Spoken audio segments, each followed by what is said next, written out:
ایک صاحب نے سوال پوچھا، کہنے لگے میلاد کس کو منانا چاہیے؟ میں نے کہا اس بیٹی کو منانا چاہیے میلاد جو زندہ ہوتی تھی تو دفن کر دیا جاتا تھا، پر میرے رسول نے فرمایا اب جو بیٹی پالے گا نا میں اس کا بازو پکڑ کے جنت میں ساتھ لے کے جاؤں گا۔ میں نے کہا میلاد اس ماں کو منانا چاہیے جس کا بیٹا گلے میں رسی ڈال کے ماں کو منڈی میں بیچ آتا تھا۔ میرے مصطفیٰ کریم نے فرمایا جنت 7 آسمانوں کے اوپر سدرۃ المنتہا کے پاس تھی، پر میں نے وہاں سے کھینچ کے لا کے ماں کے قدموں کے نیچے رکھ دی ہے۔ میلاد اس باپ کو منانا چاہیے جس کی اولاد ڈنڈوں سے مارتی تھی، پر رسول کریم علیہ السلام نے فرمایا سن لو سن لو سن لو، اب جس کا ابا راضی ہوگا اسی کا اللہ راضی ہوگا۔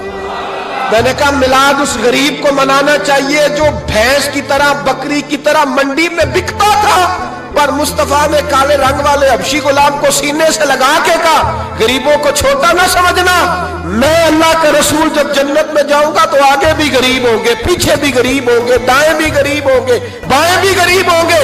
فرمایا امیر ویٹنگ لسٹ میں ہوں گے، 500 سال بعد جنت میں جائیں گے، غریبوں کے لیے جنت کے دروازے 500 سال پہلے ہی کھلوا دوں گا۔ اسے منانا چاہیے، میلاد منانا چاہیے۔ اور میں نے کہا مولوی سن تجھے پوچھتا کوئی نہ، تیرا ذکر کوئی نہ کرتا، لیکن تو منبر پہ بیٹھا ہے، تو محمد عربی کے نام کا کھا رہا ہے، تو علی کے نام کا کھا رہا ہے، تو عمر عثمان اور ابو بکر کے نام کا کھا رہا ہے، تو حسنین کا صدقہ کھا رہا ہے۔ تجھے نہ تیری کبھی کسی نے برادری پوچھی، نہ کبھی تیرا کسی نے ایڈریس پوچھا، نہ کبھی کسی نے تیری سند پوچھی۔ لوگ تیرے نعرے لگاتے ہیں، لوگ تیرے ہاتھ چومتے ہیں، پھر مان جا کہ تجھے صبح بھی میلاد منانا ہے، شام بھی میلاد منانا ہے، اور تجھے یہ کہنا چاہیے خس خس جنہ قدر نہیں میرا ایتے صاحب نو وڈیائیاں میں گلیاں دا روڑا کوڑا، ایتے محل چڑھایا سائیاں، تیرا کام تھا تیری آنکھیں بھیگی رہتی۔ اور اس بوڑھے کو بھی میلاد منانا چاہیے جس کے بارے میں میرے نبی پاک نے فرمایا سفید داڑھی والے کی جس نے عزت کی اس نے تو رب کی عزت کی، اس نے تو رب کی عزت کی۔ میرے بھائی اس مزدور کو بھی میلاد منانا چاہیے جس کے بارے میں نبی پاک نے فرمایا جو اپنے ہاتھوں پہ چھالے ڈال کے مزدوری کرتا ہے میں نے تو اسے رب کریم کا دوست بنا دیا ہے۔ ہر اس طبقے کو میلاد منانا چاہیے جسے میرے رسول نے عزت عطا فرمائی۔ اس بہن کو بھی میلاد منانا چاہیے جس کے بارے میں نبی پاک نے فرمایا اگر کسی کا باپ چلا جائے اور اس کے حصے میں بہنیں آ جائیں، 4 بہنیں، 3 بہنیں یا 2 بہنیں بیاہ کے جو آیا تم سے، میرے محبوب نے فرمایا میری انگلیاں جڑی ہوئی ہیں نا، اس طرح میں اسے اپنے ساتھ جوڑ کے جنت میں لے کے جاؤں گا۔ اس بہن کو میلاد نہیں منانا چاہیے۔ میرے رسول پاک نے فرمایا جس کی بیٹی واپس آ جائے، طلاق ہو گئی یا بیوہ ہو گئی، واپس آ گئی، نہ بچ سکی واپس آ گئی، فرمایا واپس آنے والی بیٹی کی جو باپ خدمت کرے گا میرے رسول پاک فرماتے ہیں میں قیامت میں اس کا سفارشی بنوں گا۔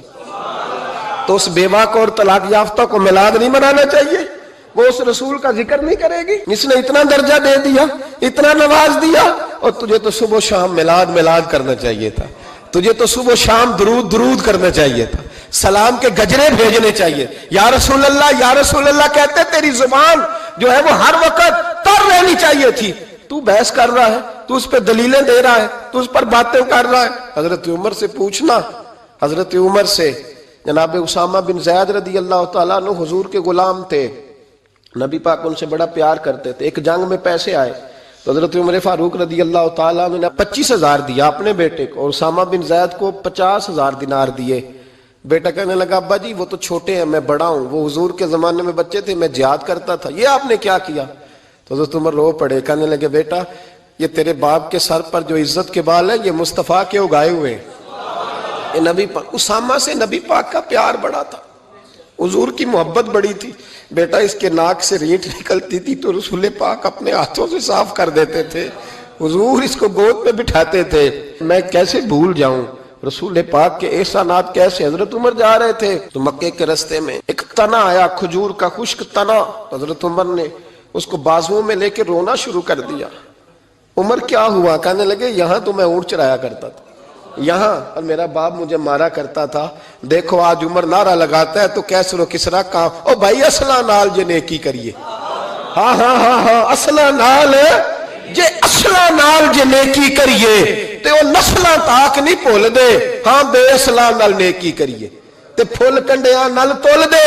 اور سن تیری دنیا بھی حضور کے صدقے بنی اور تیری قبر میں بھی کوئی ساتھ نہیں جائے گا, کوئی ساتھ نہیں جائے گا. قبر میں بھی مصطفیٰ کریم صلی اللہ ہو. اور دیکھنا قبر کے اندر بھی کبھی کوئی گیا ہے؟ قبر میں بھی رسول پاک, قبر میں بھی رسول پاک, قبر میں بھی رسول پاک.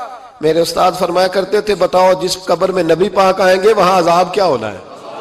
جب حضور ہی آ گئے تو عذاب کیا ہونا ہے؟ نبی پاک تو جدھر سے گزر جائیں رب وہ جگہ جنت بنا دیتا ہے. وہاں کیا عذاب ہونا ہے؟ وہاں تو دیدار ہونا ہے. تیری قبر میں بھی نبی پاک. اور حضور نے فرمایا میزان عمل پہ عمل تولیں گے تو پھر بھی میں تمہارے پاس ہوں گا. حضور علیہ السلام نے فرمایا پل صراط سے گزرو گے تو پھر بھی میں تمہارے پاس ہوں گا. اور میرے رسول پاک علیہ السلام نے فرمایا جب تم جنت میں جانے لگو گے تو پھر بھی میں تمہارے. تو بتا تیرے رسول تو ہر وقت تیرے ساتھ ہے, تو کب کب نبی پاک کے ساتھ ہوتا ہے؟